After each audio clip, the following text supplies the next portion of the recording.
A brand new champion might be closer than you think. As we all know, the Oklahoma City Thunder are your 2025 NBA champions, and this is the first time they have been able to get the 11-year-old Bryant in their entire franchise history. We all remember 2012 where KD and Russ would go up against the Heatles and inevitably losing 6 games, and then even back with the Supersonics where they went up against MJ and they would end up losing to him as well. It's kind of sad that they lost to the two best players of all time, but now they have another guy like Shea, who was arguably one of the best players of all time, who finally got them over the hump. But this finals victory had me thinking, what other teams who have never won a championship before in their history could finally get over the hump? Now, the first team that comes to my mind is none other than the Minnesota Timberwolves. The Minnesota Timberwolves have the guy in Anthony Edwards, and this is the main reason why I mentioned them.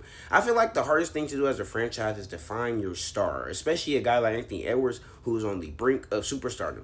But they have an Ant, and now they just have to figure out how to build around them. They tried it with Cat, they've tried it with Rudy, which is probably not going to work out. But luckily, Anthony Edwards is young, and you just have to figure out what works. This team has been on the brink of the finals for 2 years in a row. They just gone up against teams who were clearly better than them and were a matchup nightmare for them.